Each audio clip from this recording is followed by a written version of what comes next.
สบายดีสวัสดีพ่อแม่พี่น้องสบายดีบรรยากาศยามแรงพี่น้องตอนนี้ก็ออกมาสวนมันต้นเนาะออกไปหาฟืนดังไฟพี่น้องเนาะมากับสาวตีเนาะไปส่งสาวตีเก็บฟืนเนาะพี่น้องบ่มีฟืนดังไฟแล้วบ่มีฟืนนึ่งข้าวแล้วพี่น้องอากาศร้อนพี่น้องเอ้ยเนาะอยู่เฮือนแทบบ่ได้เนาะนอนแทบบ่หลับเนาะโอ้ยพี่น้องร้อนคักร้อนแน่เนาะมันต้นก็สิตายเบิดแล้วพี่น้องเอ้ยเนาะนี่ใกล้สิฮอดบุญสงกรานต์แล้วกะจังซี่แหละบรรยากาศเนาะอยู่บ้านเฮาพี่น้องมาพี่น้องมาเก็บฟืนนำกันเด้อมื้อนี้เด้อสบายดีสบาย สวัสดีครับค่ะ เอาฟืนนะพี่น้องเอาปูนเด้อจ้านี่สาวตีมาเอาฟืนน้องตีสาวเซโปนเด้อครับพี่น้องเด้อเนาะมาเอาฟืนดังไฟบ่มีฟืนเพิ่นมาเก็บเอาอันรับมันต้นที่เขาเจ้าตัดเนาะแล้วมันแห้งรับมันต้นที่เขาเจ้าตัดเอาไปขายแล้วเหลือแต่ลำเลยมันนี้เพิ่นก็เอาไปดังไฟพี่น้องนี่เนาะบรรยากาศยามแรงพี่น้องเลยฮ้อนคักฮ้อนแน่พี่น้อง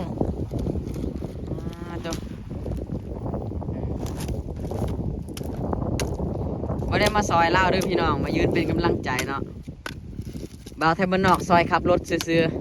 เราขับรถบ่เป็นพี่น้องเนาะถ้าเราขับรถเป็นเนาะไทยบ้านนอกก็สิเก็บฟืนเนาะวันนี้เราขับรถบ่เป็นก็เลยเราเก็บฟืนไทยบ้านนอกเป็นคนขับรถเนาะ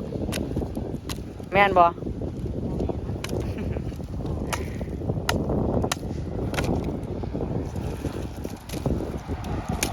โอ้เบิ่งพี่น้องฮอนคักฮอนแน่พี่น้องเอ้ย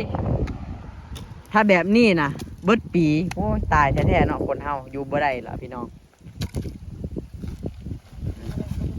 คนเฮาก็ยากเนาะบัดยามหนาวก็อยากได้ฝนตกแต่พอฝนตกแล้วก็อยากได้แดด พอแดดแล้วก็อยากได้ฝนตกพอฝนตกแล้วก็อยากได้แดดอยากได้ร้อนอยากได้หนาวโอ้ยอยากเปลี่ยนตลอดเนาะเรื่องมากเนาะเรื่องมากเป็นคนเฮาก็ได้นี่พี่น้องอันนี้มือเนาะเกือบขาดพี่น้องมือว่านเนาะมาแต่อันสารวัตรเนาะได้ของคลังมาเนาะเพิ่นว่ายิงบ่ลั่นฟันบ่เข้าเนาะไทยบ้านนอกก็เลยว่าเอามีดเอาอันของคลังมายัดใส่ธงแล้วก็มาลองเบิ่งว่าฟันบ่เข้าแท้บ่เนาะโอ้ยพี่น้องนิ้วเกือบขาดเนาะ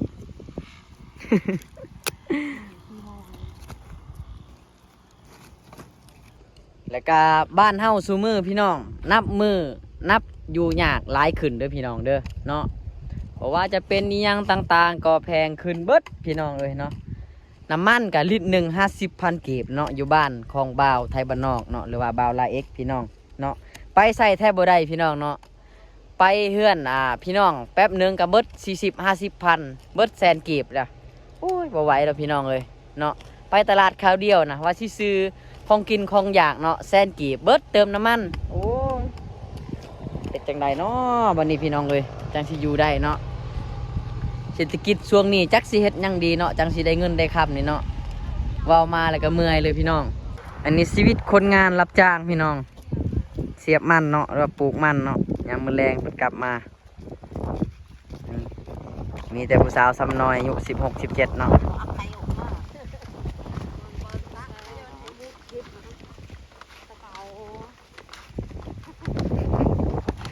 ผู้ทางหลังนี่เป็นเจ้าของบริษัทมันต้นนะพี่น้องเราเลยยางกำลังโมเนาะให้ซอยบ่ให้ซอยบ่เห็นบ่พี่น้องเพิ่นว่าบ่เป็นหยังบ่เป็นหยังเนาะพี่น้องสาวตีบอกว่าบ่เป็นหยังบ่เป็นหยังนี่พี่น้องที่ซอยยกเพิ่นบ่ได้เนาะมือเกือบขาดเลยนิ้วหนึงนี่ก็เลยยกของหนักบ่ได้ตอนนี้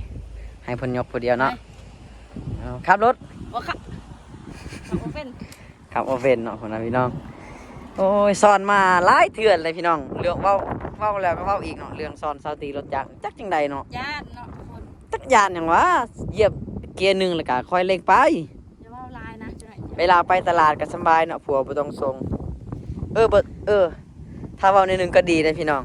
เพราะว่าถ้าสอนเรารถจักรเนาะเวลาบ่าวไทยบ้านนอกไปถ่ายทำผู้สาวทางใดเราก็สินำไปหาเนาะอันนี้เราเป็นยังเราจึงบ่นำหาบ่าวไทยบ้านนอกเวลาไปถ่ายคลิปผู้สาวเพราะว่าเราขับรถบ่ได้ขับรถบ่เป็นไป จบข่าวเนาะไปทุกคนเดี๋ยวเรากลับเฮือนก่อนนี่เนาะยังบ่เบิดดอกเดี๋ยวเราแกะเทอละน้อยก่อน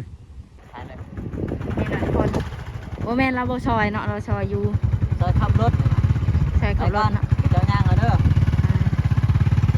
พูดที่ดีคือให้เมียยางเนาะ เฮ็ดทางมาเด้อ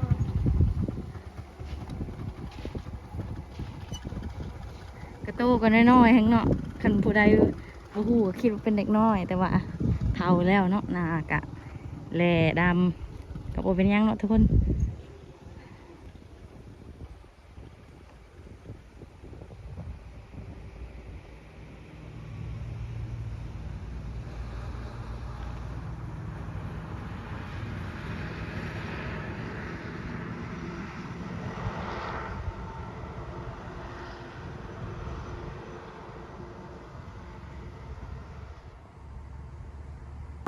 นี่ตอนนี้เรากำลัง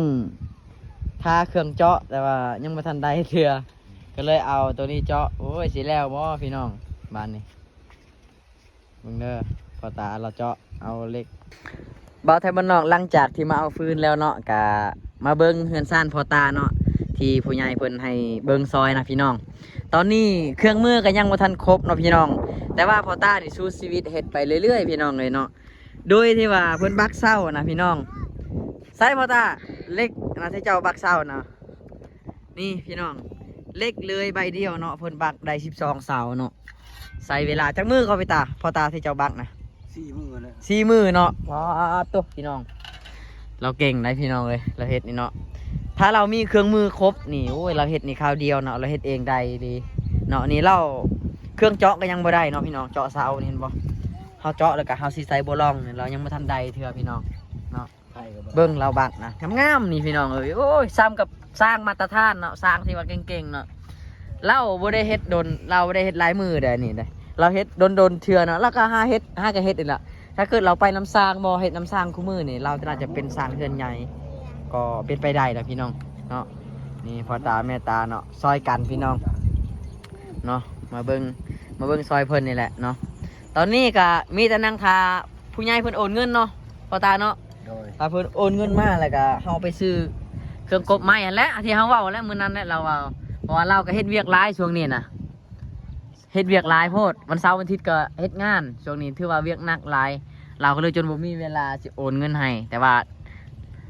เพิ่นว่าก็ได้แท้ๆต้องได้มุงถ้าบ่ได้มุงจังน้อยฝนตกมันก็มุ่นหมดแล้วใหม่นี่แต่ก็รอทาเพิ่นแจ้งข่าวนั่นแหละเนาะพ่อตาแม่ตาก็รอทาไปเรื่อยๆเฮ็ดไปเรื่อยๆแหละโอ้เราทาแต่เครื่องมือเนาะพ่อตาเงินที่เอาให้มื้อนั้นซื้อข้าวแล้วบ่ ซื้อข้าวแล้ว ซื้อข้าวแล้วเนาะโอ้ซื้อข้าวแล้วเนาะให้เพิ่นเมื่อวานข้าวกินกระเบิดเนาะวันนี้อยากเฮ็ดเฮือนแน่อยากไปรับจ้างแน่เนาะโอ้ยุ่งขนาดเลยช่วงนี้เนาะแต่ก็ค่อยๆสู้ไปแล้วเนาะนี่อันนี้ลูกชายเนาะลูกชายมาซอยเจาะเนาะโอ้ยสาวบักแข็งๆหนึงพี่น้อง ลูกน้อยก็ยังเบิ่ง ก็ยามเท่าไหร่ สิแล้วบ่บัดนี้พี่น้อง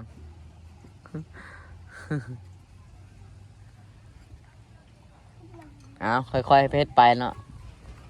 ถึงแม่นซาคือเตาก็ยังดีกว่าเฮาค่อยๆเฮ็ดไปพี่น้องดีกว่าที่ว่าเฮาบ่ได้เฮ็ดหยังเลยนะพี่น้องเนาะจากนั้นก็ได้อยู่เฮือนใหม่แหละปีหน้านี่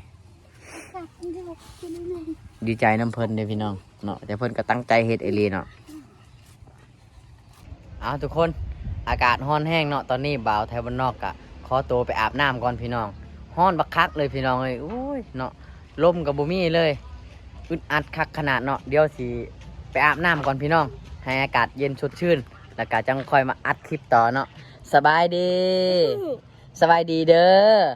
ทุญา ถึงขัดจังนั่น สวัสดีล่ะโอเคทุกคนบ๊ายบาย ไปของลูกเด้อน างเอกเพิ่นกะไปเอาอันฟืนแล้วกะสิไปอาบน้ำเก็บเครื่องกู้เครื่องเนาะฝากจบคลิปหนะครับ ใจว่า สำหรับคลิปนี้สตีขอตัวลาไปก่อนขอไปอาบน้ำเนาะหากก็มาตักน้ำที่นี่บ๊ายบาย คุณลูกมาด่า